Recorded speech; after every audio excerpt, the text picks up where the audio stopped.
Welcome to the Adient fourth quarter earnings call. All lines have been placed in listen-only mode. If you would like to ask a question over the phone, please dial star one. I would like to inform all parties that today's conference is being recorded. If you have any objections, you may disconnect at this time. I would now like to turn the conference over to your host, Mark Oswald. Thank you. Thank you, Danielle. Good morning, and thank you for joining us as we review Adient's results for the fourth quarter of fiscal year 2022. The press release and presentation slides for our call today have been posted to the investors section of our website at adient.com. This morning, I'm joined by Doug Del Grosso, Adient's President and Chief Executive Officer, and Jeff Stafeil, our Executive Vice President and Chief Financial Officer, and Jerome Dorlack, Executive Vice President of the Americas and recently announced incoming CFO. On today's call, Doug will provide an update on the business, followed by Jeff, who will review our Q4 and full year financial results and provide our outlook for fiscal 2023. After our prepared remarks, we will open the call to your questions. Before I turn the call over to Doug and Jeff, there are a few items I'd like to cover. First, today's conference call will include forward-looking statements. These statements are based on the environment as we see it today and therefore involve risks and uncertainties. I would caution you that our actual results could differ materially from these forward-looking statements made on the call. Please refer to slide 2 of the presentation for our complete safe harbor statement. In addition to the financial results presented on a GAAP basis, we will be discussing non-GAAP information that we believe is useful in evaluating the company's operating performance. Reconciliations for these non-GAAP measures to the closest GAAP equivalent can be found in the appendix of our full earnings release. This concludes my comments. I'll now turn the call over to Doug. Doug? Great. Thanks, Mark. Good morning. Thank you to our investors, prospective investors, and analysts joining the call this morning as we review our fourth quarter and full year results for fiscal 2022. Turning to slide 4, let me begin with a few comments related to the quarter. Continuing the trend experienced throughout 2022, a number of external factors, including supply chain disruptions and the resulting operating inefficiencies, increased energy costs, and labor availability, to name a few, continue to influence the industry and Adient's near-term results. On a positive note, in looking at where we exited fiscal 2022 versus a few quarters ago, we're seeing the operating environment trending in the right direction. Commodity costs are softening, ocean freight costs are trending lower, and our customers are continuing to make modest improvements with regard to their operating patterns. While these metrics signal we're moving in the right direction, our challenges such as uncertainty with regard to consumer demand, energy costs and availability, and labor inflation, which is running extremely hot in a number of European countries such as Hungary, Poland, the Czech Republic, remind us it's too early to declare victory. Clearly, a different set of challenges will need to be managed in 2023. More on that in just a minute. For the quarter, Adient's EBITDA results contained approximately $65 million of lost volume and temporary operating inefficiencies, including less than $10 million of temporary savings. This is sequentially better versus Q3 and in line with our expectations heading into the quarter. Adient's key financial metrics for the quarter can be seen on the right-hand side of the slide. Revenue for the quarter, which totaled $3.7 billion, was up about $700 million compared to last year's fourth quarter, adjusted for portfolio actions executed in 2021. Adjusted EBITDA for the quarter totaled $227 million, including approximately $65 million of lost volume, temporary operating efficiencies, and premiums. Again, primarily driven by unplanned production stoppages at our customers. Adient's September 30th cash balance totaled $947 million. Total liquidity was about $1.8 billion. The cash and liquidity position, which includes the impact of repaying the remaining stub of our 9% senior first lien notes due in 2025, is a good proof point that the company is successfully balancing its commitment to strengthen our balance sheet while maintaining ample liquidity to navigate through the challenging operating environment. For full disclosure, and as called out on the slide, we estimate that external headwinds such as lost volume, temporary operating inefficiencies, and rising input costs negatively impacted Adient's fiscal year 2022 revenue and adjusted EBITDA by $2.2 billion and approximately $600 million, respectively. Despite these headwinds, Adient continues to execute actions within its control to position the company for sustained success. These actions include, but are not limited to, the team's execution of its day-to-day process with an intense focus on launch execution, cost, and operational improvement, and the customer profitability management. In addition, we continue to execute actions to mitigate prolonged supply chain disruption, rising input costs, which include structural cost reductions, collaborating with our customers to reduce material costs, and newly adopted measures to lessen the impact of rising energy prices and European labor inflation. We expect these additional self-help initiatives, combined with an improving operating environment, will support earnings, margin, and free cash flow growth in fiscal 2023 compared to fiscal 2022. Jeff will provide greater detail on Adient's 2023 planning assumptions and guidance in just a few minutes. Lastly, but certainly not least, and as highlighted at the bottom of the slide, Adient's strong operational performance significantly transformed balance sheet and confidence in achieving our mid and long-term plan led the board of directors to approve a $600 million share repurchase program. Obviously great news and a proof point our strategy is creating value for Adient stakeholders. Turning to slide 5, just a few comments on our strategy and how it continues to drive business forward. Adient's strategy to create value for our stakeholders, which includes our investors, customers, and employees, is fairly simple and can be broken down into 4 key components. First, we are a pure play in automotive seating, no distractions. Our leadership position provides global reach and scale. We provide solutions to legacy customers as well as new entrants. Our vertical integration enables us to provide complete seat solutions supported by our component-based business, including foam, trim, and metals. And Adient's in-house capabilities allow the company to effectively take products from research and design to engineering and manufacturing. Our back-to-basic mindset has and will continue to drive operation and financial improvements. Our intense focus on launch management, execution, and quality has further solidified our supplier of choice status. Our efforts to reduce costs, enabling earnings and margin growth, is firmly on track. In fact, these efforts have reduced Adient's free cash break-even to about 80 million units annually versus 90 million units a few years back. I'd also like to point out that Adient's efforts to transform its balance sheet are progressing extremely well, with just under $2 billion of debt repayment since Q4 of fiscal 2020. In addition to seeing improvements in our financial results, we have strengthened our leading position in a number of other ways, including winning new business and incumbent business. The business wins in fiscal 2022 include a great mix of EV, ICE platforms, and increased vertical integration across various legacy customers and new entrants. We don't expect to see this level of business wins declining anytime soon as we continue to partner with our customers to develop seat solutions for the future, including offering them sustainable solutions. Speaking of sustainable solutions, on the far right of the slide, you'll see Adient's commitment to creating a sustainable future is a key element of our strategy. Adient is committed to positive environmental, social, and governance-related business practices. During fiscal 2022, we concluded to increase that commitment with several announced initiatives and projects.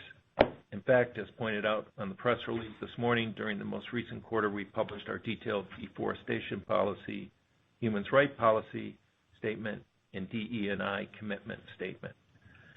In addition, Adient and H2 Green Steel signed an agreement for the Swedish steel maker to supply the company fossil-free steel with a low carbon footprint. We're excited to advance our ESG journey and realize our commitments and actions will create a better environment for everyone. Bottom line, this focused strategy is working and driving value for all Adient stakeholders. Advancing to slide 6, I'm pleased to announce an enhancement to Adient's capital allocation plan. As you're aware, the company's capital allocation plan has prioritized deleveraging, with just under $2 billion of debt paid down since Q4 in fiscal 2020. We are solidly on track and progressing towards a target leverage threshold of 1.5 to 2 times net debt to adjusted EBITDA. In fact, our fiscal 23 plan suggests our net leverage will settle in that range. Given the significant progress made on transforming the balance sheet and our confidence in Adient's near and long-term outlook, the company's board of directors have approved a $600 million share repurchase program. Adient expects to take a measured approach to the timing and the amount of the buybacks to be executed, obviously driven by cash needs and market conditions. The enhanced capital allocation plan is expected to balance future free cash flow between internal growth projects, share repurchase, and potential opportunistic inorganic growth opportunities. Moving to slides 7 and 8, let's take a quick look at our business wins and launch performance. As you can see on slide 7, a few of Adient's recent new business wins. Adient continues to successfully navigate the challenges operating environment and related commercial discussions while winning new and replacement business. The programs highlighted represent a good mix across powertrains, ICE, and various levels of EVs, customers, both new entrants and legacy, as well as deepening levels of vertical integration, including complete seat, foam, trim, and metals. It's worth noting that we retained more than 99% of replacement business awarded in fiscal 2022, proof the value of our customers see us delivering. One of the programs we've highlighted is the recent awarded Toyota RAV4 in the Americas. We were awarded the replacement JIT foam trim business, as well as adding front and rear structures, a testament to our customers' recognition of our strong execution and our ability to win metals business where it makes sense. And lastly, I'll point out that nearly half of the business awards to Adient in fiscal 22 was related to EV platforms. Customers continue to value our expertise and execution as they develop and launch future platforms. Flipping to slide 8, the team continues to focus on process discipline around launch readiness and has driven a high level of performance, especially considering the launch load and complexity of launches that were planned for the year. In addition to the number of launches and complexity, the disruptions to production schedules present additional challenges that the team successfully managed through. Again, a testament to the discipline we've instilled around the process. As you can see at the bottom of the slide, we've provided some commentary on what you can expect for fiscal 2023 with respect to volume and complexity of launches. Generally speaking, volume is down in the Americas, Europe, and Asia, excluding China. China is expected to face an uptick in launches versus last year. Although complexity is up slightly in the Americas and China, I'm confident we'll maintain our focus on process discipline around launch readiness, driving similar results or better than 2022. Flipping to slide 9. The significant program wins and quality launches just discussed are a few examples of the company's accomplishments achieved this past year. We're also pleased with our success at further transforming the balance sheet with just under $1 billion of debt repayment, our continued focus on reducing costs, which has enabled Adient to lower its break-even free cash flow to about 80 million units, and our increased commitments to ESG initiatives in 2022.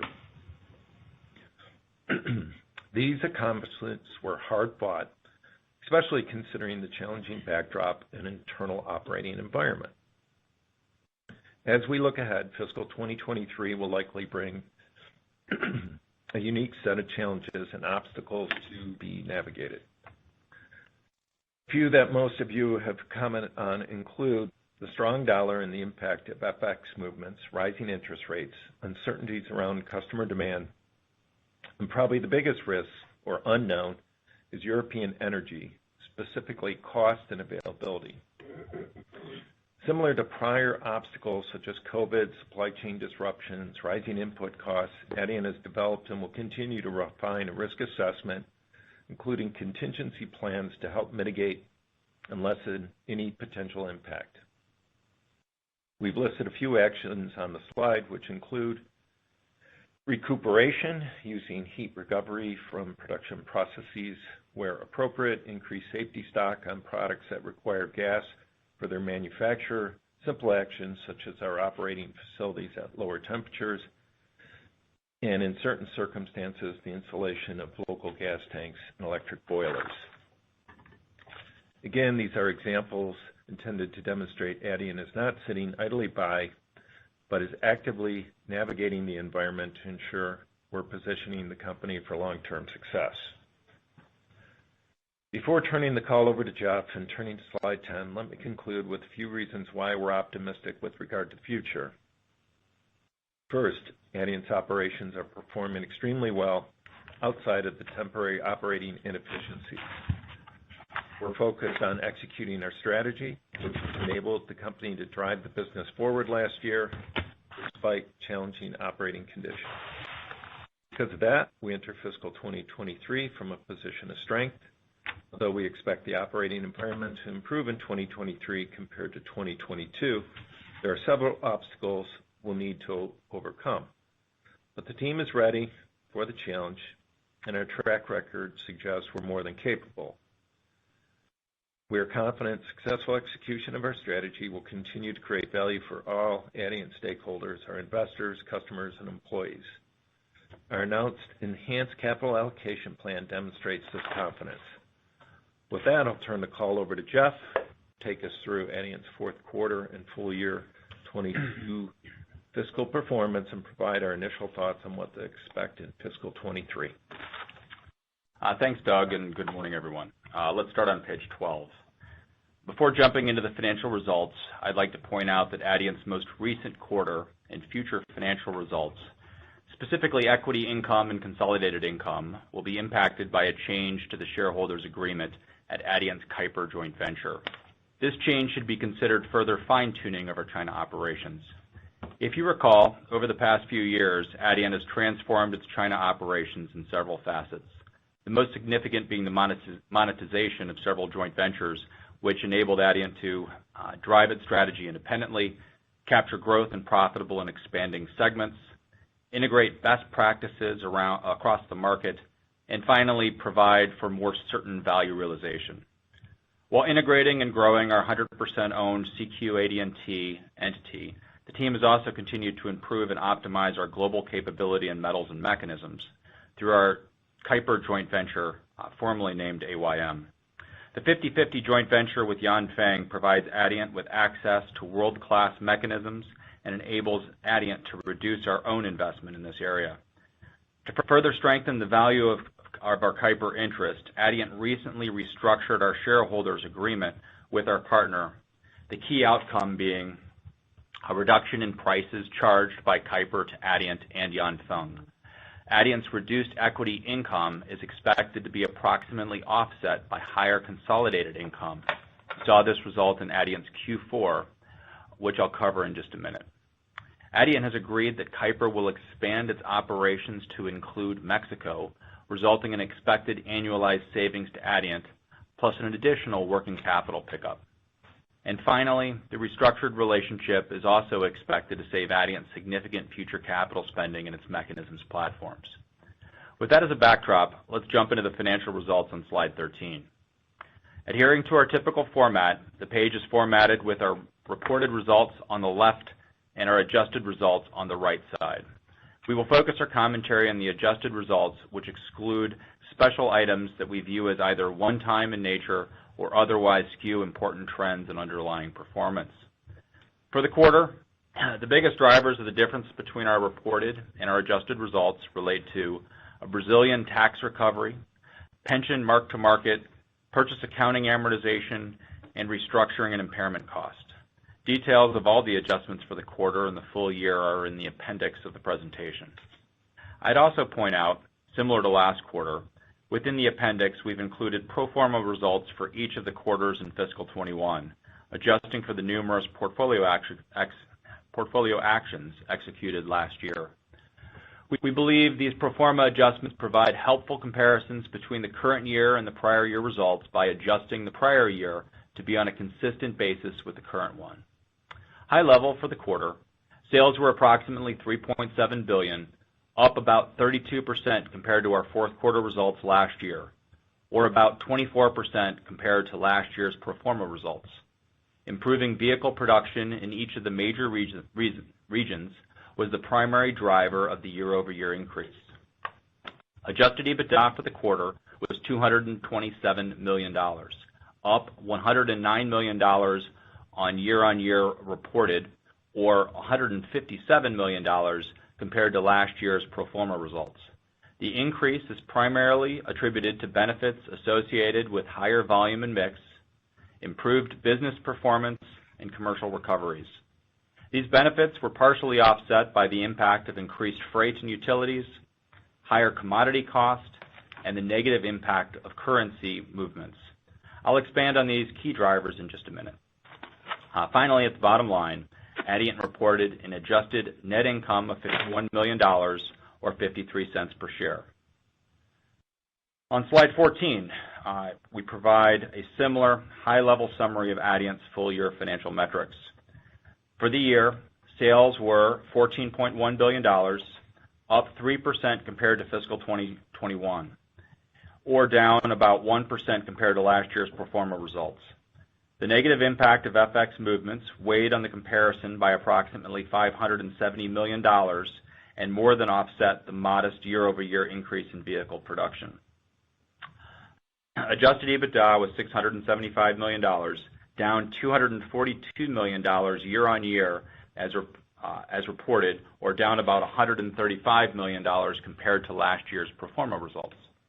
External headwinds that weighed on the year-on-year comparison, which we discussed in great detail throughout the year, included increased input costs such as freight and utilities, temporary operating inefficiencies relating to supply chain disruptions, the impact of negative mix, FX movements, and to a lesser extent, lower equity income.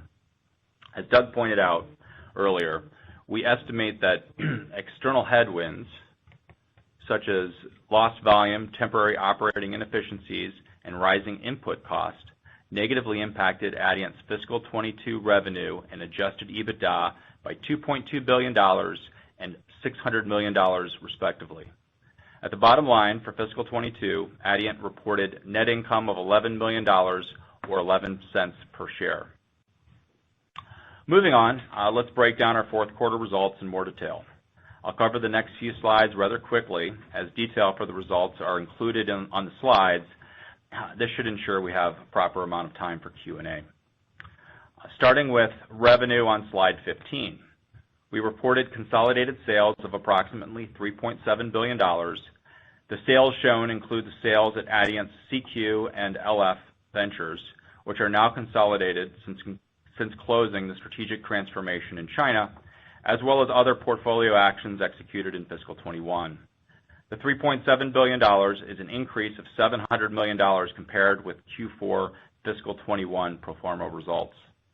The primary driver of the year-over-year increase was higher volume and pricing, call it just under $900 million relating to volume and pricing, including about $72 million of higher commodity recoveries.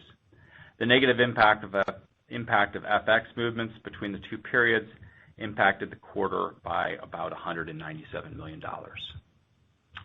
Focusing on the table on the right-hand side of the slide, Adient's consolidated sales for the Americas and EMEA generally outpaced production. That said, when stripping out the impact of commercial recoveries, results were generally in line with regional production. In Asia, excluding China, Adient outpaced the market. This was primarily driven by Korea, where Adient benefited from improved mix, new business wins, and strong exports. In China, Adient was adversely impacted by negative customer mix, as certain of Adient's customers were more adversely impacted by supply chain disruptions and/or lockdowns versus certain other local Chinese manufacturers that significantly outperformed the market, such as BYD and Chery, that have little or no Adient content. We view this as temporary and will balance out as supply chains continue to improve. Important to note, and as highlighted on the slide, the quarterly year-over-year performance was adjusted to account for the portfolio actions implemented in fiscal 21 and FX impacts. With regard to Adient's unconsolidated seating revenue, year-over-year results were up significantly compared with last year's production-constrained results. When comparing to the overall China market, where a large majority of Adient's unconsolidated sales are derived, our performance modestly outpaced industry production. Moving to slide 16, we've provided a bridge of adjusted EBITDA to show the performance of our segments between periods. The bucket labeled corporate represents central costs that are not allocated back to the operation, such as executive office, communications, corporate finance, and legal. Big picture, adjusted EBITDA was $227 million in the current quarter versus $118 million reported a year ago, or $70 million pro forma adjusted for the portfolio actions executed in fiscal 21. I'll focus my commentary on the drivers between this year's results and the pro forma adjusted results, as we believe that provides a more meaningful comparison to today's business. The primary drivers of the year-on-year comparison are detailed on the page and are consistent with what we expected heading into the quarter. Positive influences included approximately $118 million associated with increased volume and mix. Improved business performance also benefited the quarter by $85 million. Looking deeper within that bucket, the positive driver was improved net material margin of $62 million, of which we've called out about $15 million related to the restructured pricing agreement within our Kuiper joint venture. I'll note that this benefit related to the 3 quarters of retroactive to the start of the calendar year, so call it approximately $5 million per quarter. Labor and overhead performance improved by about $29 million as operating inefficiencies lessened, and launch, ops waste, and tooling provided an approximate $8 million benefit. Unfortunately, but as expected, certain negative factors muted the positive impact to business performance, specifically about $14 million of increased freight cost. Other headwinds, as noted on the slide, include an increase in SG&A cost of about $32 million, which is primarily driven by performance-related compensation and increased engineering spend. Note that incentive compensation for the full year is slightly down versus 2021, but in Q4 it is a headwind since we decreased the reserve in Q4 of last year while we increased it this past quarter. Additionally, higher net commodity prices of about $9 million and the negative impact of currency movements, call it $6 million, impacted the quarter. Similar to past quarters, we've provided our detailed segment performance slides in the appendix of the presentation. High level, for the Americas, several positive factors drove the year-on-year increase and included improved volume and mix, improved business performance that was driven by increased net material margin, which, as pointed out, was aided by the restructured pricing agreement at the Kuiper JV, which primarily impacted the Americas. Launch, ops waste, and tooling performance, combined with improved labor and overhead, also benefited business performance. Increased freight and SG&A costs, primarily driven by performance-related compensation and increased engineering spend, partially offset these benefits. In EMEA, the year-over-year improvement was driven by several factors, such as improved business performance, which was underpinned by commercial recoveries, favorable launch and ops waste, and improved labor and overhead resulting from improved customer production rates. In addition, volume and mix also contributed to the year-on-year improvement. Partially offsetting these benefits were headwinds related to increased commodity costs, increased utility costs, the unfavorable impact of FX movements, and increased SG&A cost, primarily associated with performance-related compensation. In Asia, the benefits of higher volumes and mix were partially offset by unfavorable FX movements and lower equity income, which was expected given the restructured shareholder agreement impacting our Kuiper joint venture. As noted previously, this reduction was almost completely offset by higher consolidated income. Let me now shift to our cash, liquidity, and capital structure on slides 17 and 18. Starting with cash on slide 17, I'll focus on the full year results as the longer time frame helps smooth some of the volatility in working capital movements. Adjusted free cash flow, defined as operating cash flow less CapEx, was $47 million. This compares to a break-even result last year. The year-on-year improvement and positive outcome was hard-fought, especially considering the challenging operating environment. Despite the lower level of consolidated earnings driven by persistent supply chain issues at our customers and lower cash dividends, which were expected as a result of our strategic sales or transformation in China, numerous positive factors, many within Adient's control, more than offset these headwinds. They included a significantly reduced level of restructuring, which had been elevated over the past few years as Adient executed its right-sizing efforts within our metals business. Reduced interest, driven by our focused deleveraging efforts, which, as mentioned earlier, include about $1.9 billion of debt prepayments since Q4 of 2020, and the timing of commercial settlements and VAT deferrals and payments. Additionally, a lower level of capital spending, which, as you know, is largely driven by our customer launch schedules. During fiscal 22, Adient's cap spending was below our normalized spend as certain launches were pushed into the future. In addition, the team continues to focus on reuse of capital where appropriate. This mindset continues to drive cap spending lower. One last point, and is called out on the slide, Adient continues to utilize various factoring programs as a low-cost source of liquidity.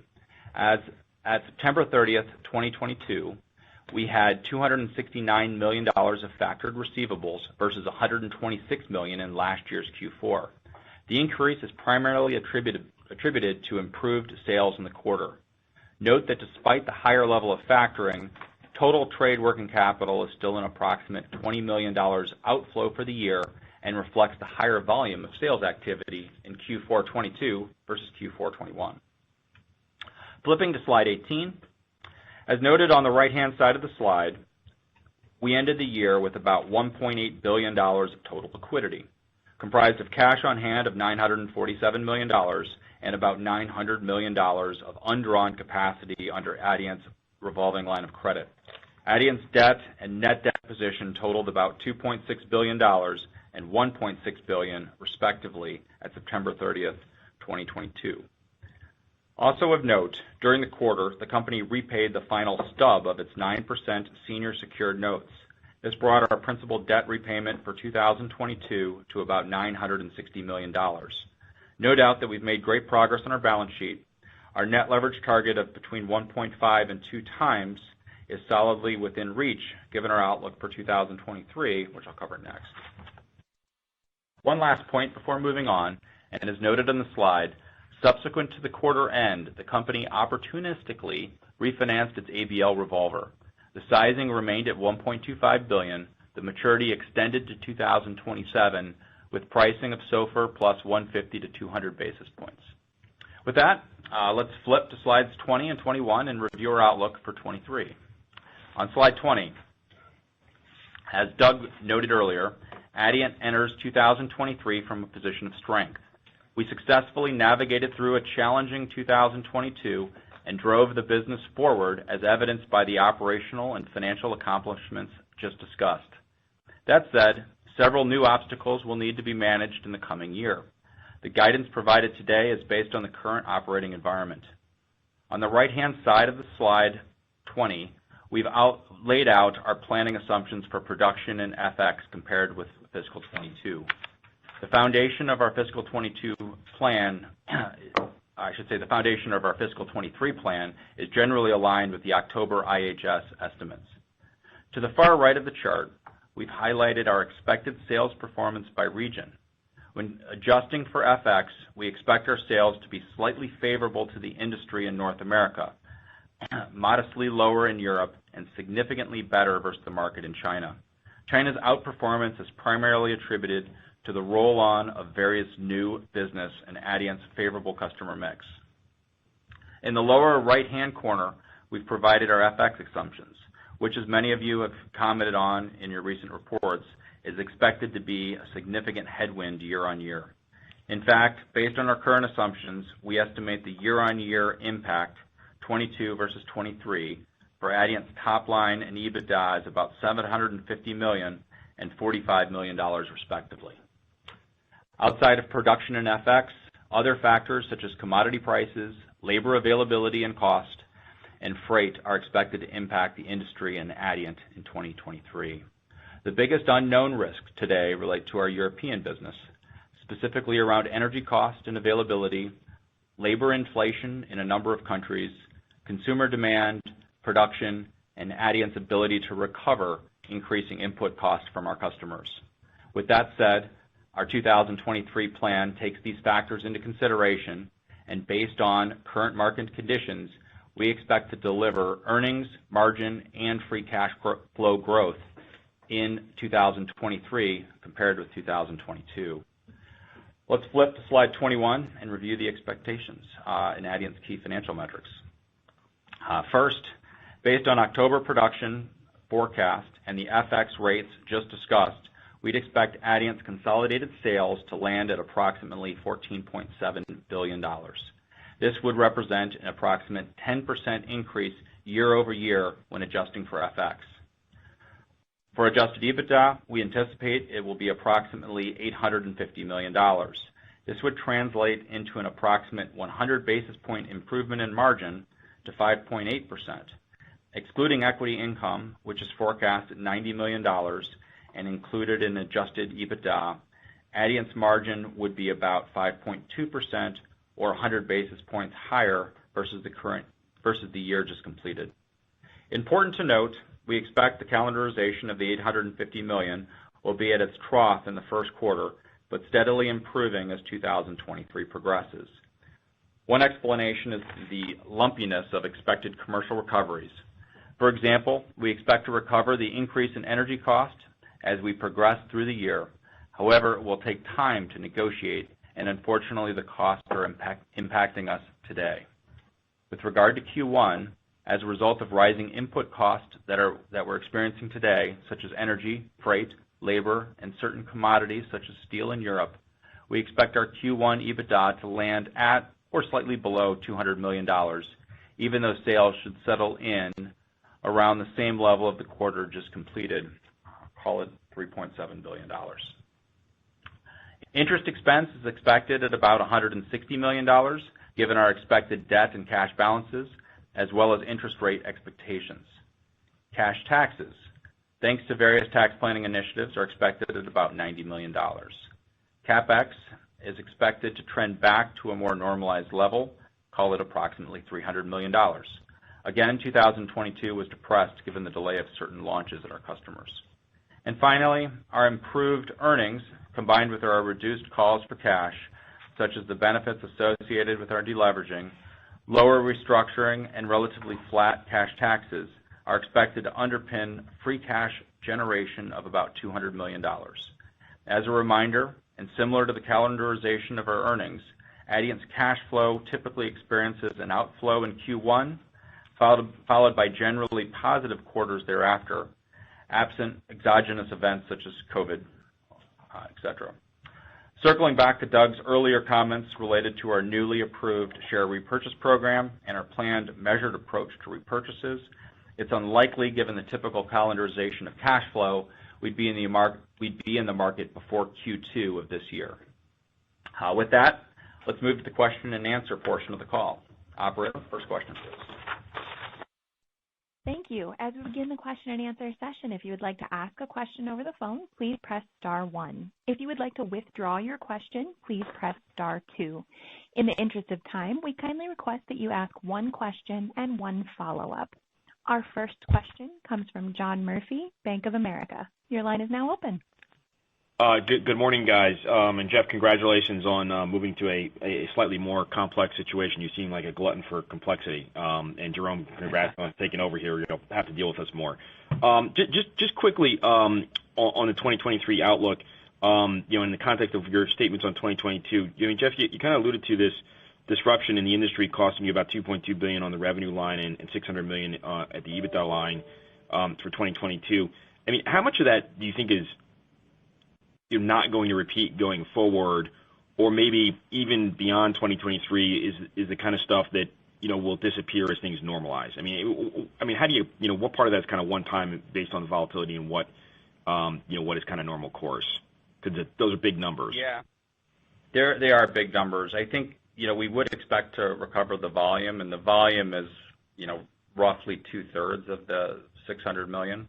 Okay. Call it 400. We would expect to get back to $90-ish million or 90 million vehicles, give or take. As it relates, the other 200 were made up of what we call the operating inefficiencies, call it about 100, and about 100 of inflationary type cost, energy and freight, et cetera. The temporary operating inefficiencies, we've already started to see some improvements there as supply chains have become a little better. I would say certainly not to full level, but we've seen a little bit of green shoots in there, and we would expect that to continue to improve. As it relates to some of the what we call sticky cost, some of this, if inflation taps down and negotiating with our customers, commercial contracts that make sense for this space, where if we're going to have that type of inflation in our type of business model, some of that's going to have to be covered by the customer. We've had great progress on that, but that one will probably take, hopefully within 2023, but there is some sort of a time period, at least of a few quarters. And what you really need is some sort of calming of the inflationary waters here. If it gets back to more normalized rates, I think you're going to see us have that money come back in the system as well. Okay, and then just a follow-up, and Doug, this may be more for you. I mean, as you look at this, I mean, the operating or EBIT margin for next year or for 23, is implied sort of mid 3% range. I know you're kind of making improvements, but could you remind us where you think that can ultimately go, and how fast or what the sort of the market conditions are going to be to get to sort of that ultimate target? Sure, John.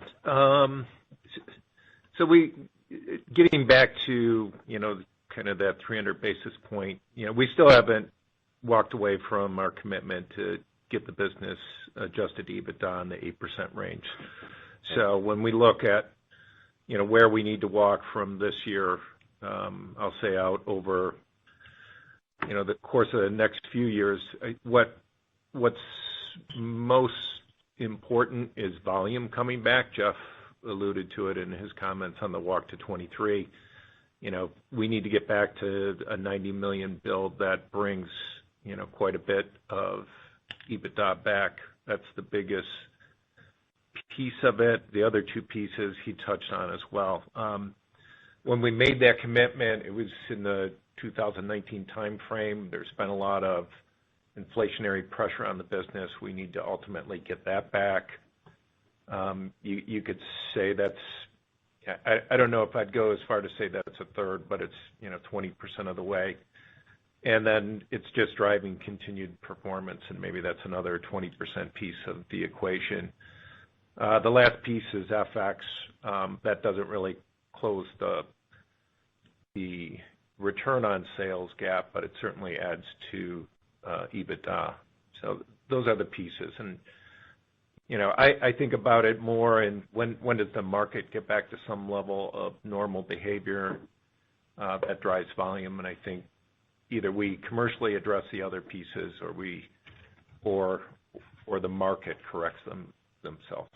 So Doug, I'm sorry, just to follow up. So you're basically saying 90 million units normalized market plus inflation and forex kind of normalized, that would get you to that 8%, mid 8% EBITDA margin. But is that the kind of thing you could do in the next 1 to 2 years if things normalize, which is tough to believe, but as far as the normalization, or is there still micro specific actions that you're taking internally that would need to be taken to get you there, meaning that would sort of be maybe 2 to 3 years out, that if things normalize and those actions are taken, you get to that point? I'm just trying to understand market conditions and timing. Yeah, that's a fair question. No, I think it's realistic to see it happen in 2 years if the market normalizes. Our business is performing extremely well right now. We've addressed a lot of the issues that plagued the business not that long ago.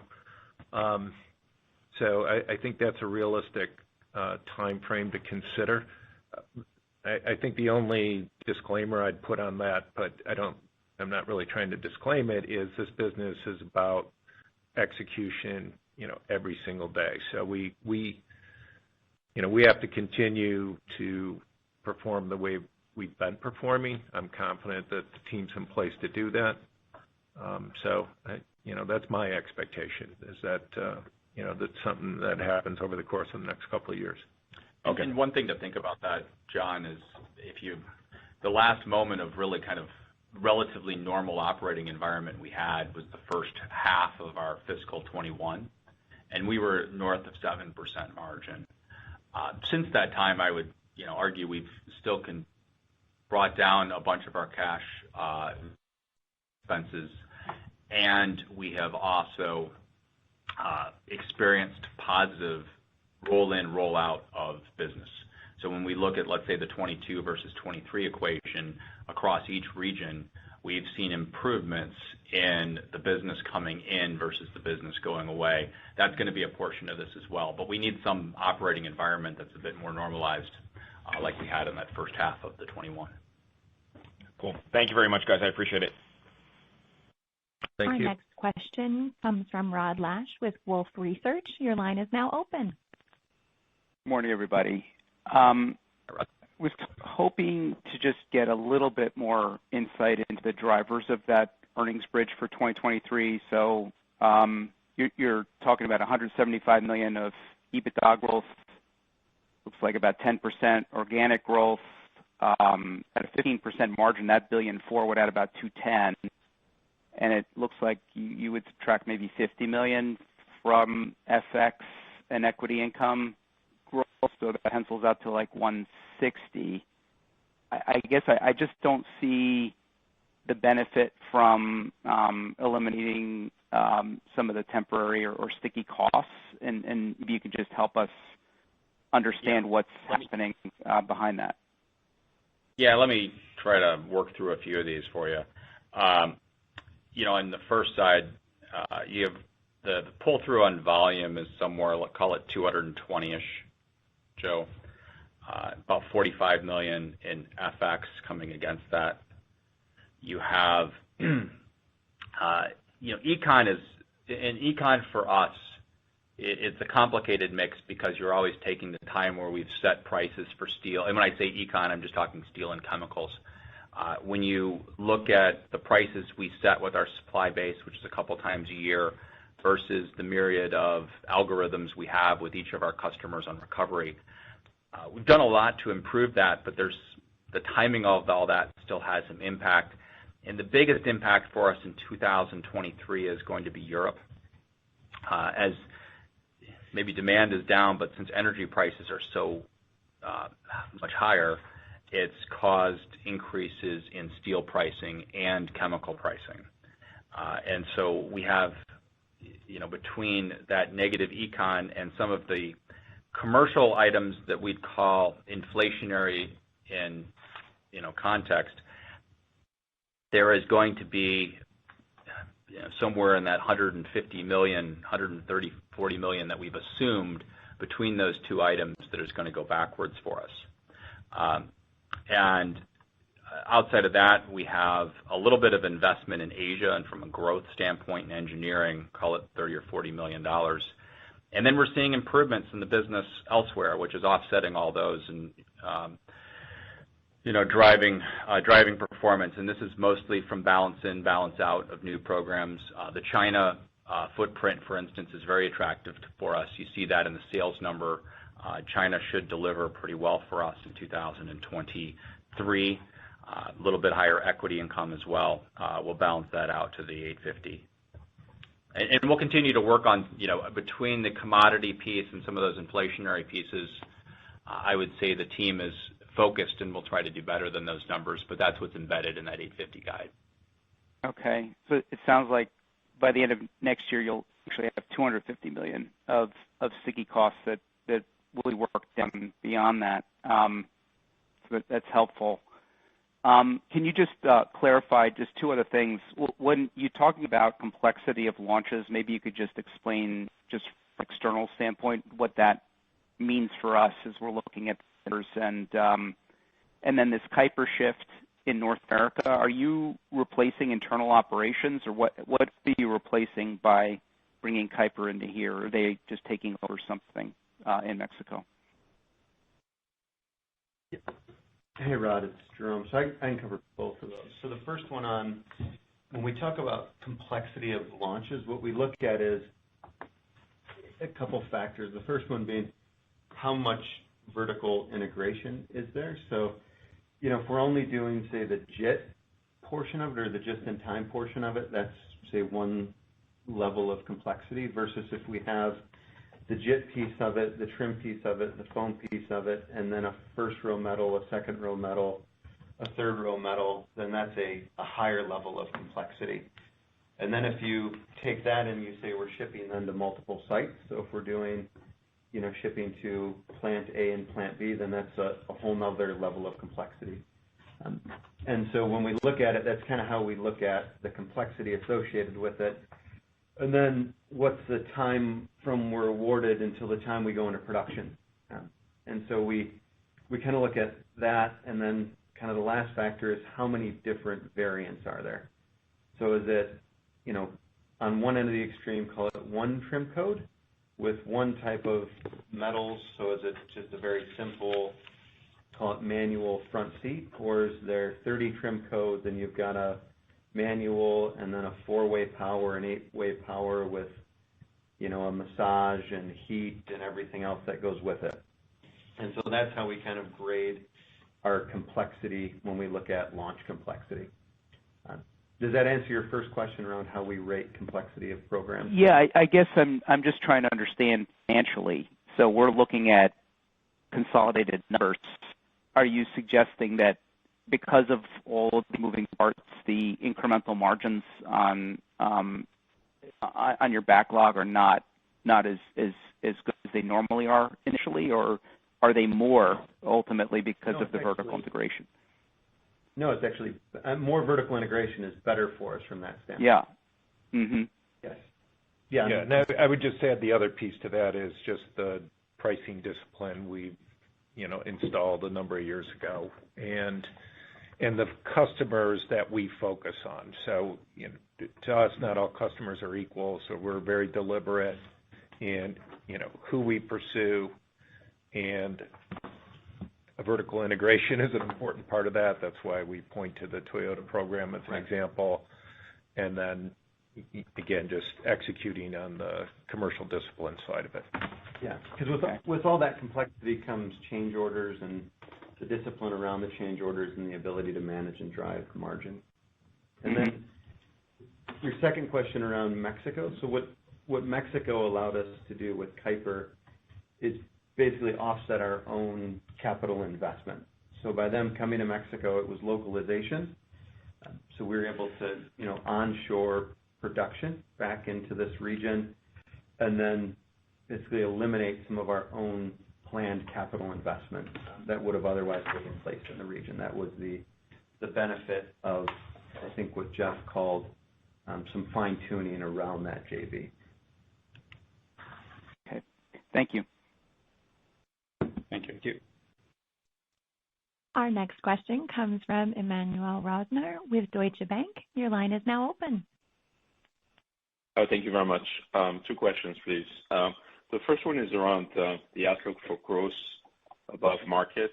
I think you rightfully pointed, it looks like 6 points into next year. Can you maybe break this down for us in terms of driving factors? So market share gains, backlog, versus vehicle or customer mix. I guess what gives you confidence in this level of outgrowth? Emmanuel, we one of the nice things about our business is we have the ability to trace in really every vehicle that's being produced into our plan by region, and so as we go through that, the balance in, balance out is a big piece of it. Say in China, where we've seen some nice new volume launching. So I'd say that's the big jump in Asia. In the Americas, I'd say that's probably also the big driver here as we see the vehicles coming in and the volumes associated with them versus as vehicles are coming out. There's a couple $100 million or so addition there. As I look at, I'd say there's a few areas where we have a bit of mix impact as well, just with some of our vehicles. But I'd say overall we're pretty comfortable with those numbers, but it's just driven by probably good awards that we were able to secure and are launching here in 23. Okay, and just to clarify, because I'm not familiar with balance in, balance out. Sorry, it's a word we use, but it's essentially the programs that are coming and being launched in 2023 are coming of, kind of full year annualized impact in 2023 versus those programs that have gone out of production or going out of production. Okay, so new business launches, basically. Correct. Okay, great.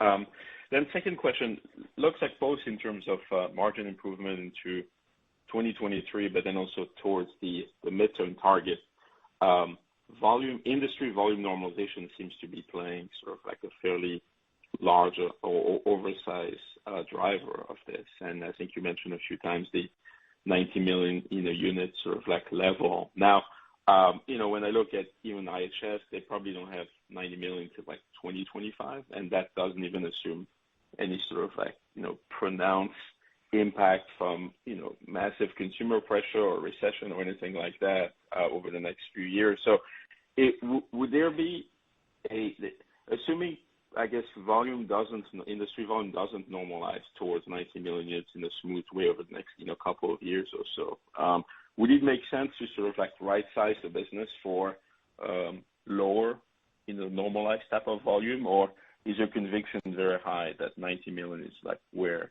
Adient should be sized for? Yeah, fair question. So I would say what, we've really been focused on is not really sizing our business to 90 million. We're sizing our business, for the foreseeable business that's planned in front of us. And again, if you just look at the actions we've been taking over the last couple of years, we've not waited for the market to return. We've not waited for, COVID and supply chains to improve to size back. So we're always looking at ways to pull overhead cost out of our business that's better aligned with how we foresee the market. Again, for modeling purposes, in the way we use IHS, that's our plan as we lay it out today. If the market dries up and consumers stop buying vehicles, we'll take the corresponding actions to adjust, to that market environment. So that's just the way we operate the business, I'll say almost on a daily basis. So there would be actions, actions would be, further, cost reductions on the SG&A side, likely. And if programs go out of production earlier than expected, there may be some restructuring charge. But again, we're building a model based on our best information that we have in front of us. Yeah, understood. Thank you. You're welcome. Our final question comes from Joseph Spak with RBC. Your line is now open. Thank you. And Jeff, also to echo earlier sentiment, congrats, and congrats to the rest of the team. I guess maybe just to pick up on that last comment. I think earlier in the year you had mentioned you'd be aiming for something like close to 100 million in cash restructuring this year, which would have been down a lot, but it was only 57 million if I'm reading this correctly. So was something delayed there, or and maybe Jeff, like what's embedded in your 23 free cash flow guidance for cash restructuring? Yeah, it's kind of more of the same on that number. We always leave a little bit of probably a cushion in there when we guide, because you never know exactly as you go through the year. But we've been, I think we've been very prudent about how we deal with restructuring. We are also really aggressive in 2020 to take out a lot of cost.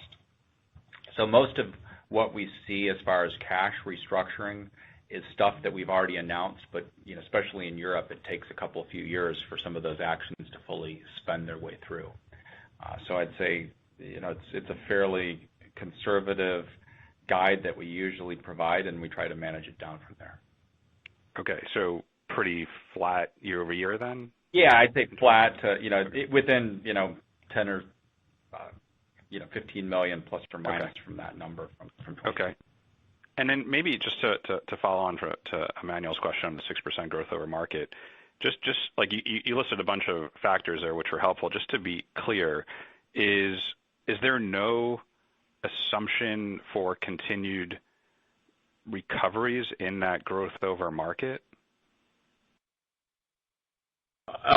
So what we call commercial recoveries sort of add to our sales. It's pretty modest. It's $50-60 million of additional recoveries versus what we achieved in 2022, which is embedded in that plan, which is pretty small. Okay, so that probably helps bridge the gap. A little bit higher, but not much higher. Okay, all right. Thanks so much, everyone. Yep, thanks, Joe. Okay, great. Thanks, operator. It looks like we're at the bottom of the hour here, so with that concludes the call. If there's anybody else on the call that did not have questions answered, please feel to reach out to myself or Eric throughout the day. We'll be more than happy to help with that. Again, thanks for participating this morning. Thanks, everyone. That concludes today's conference. Thank you all for your participation. You may disconnect at this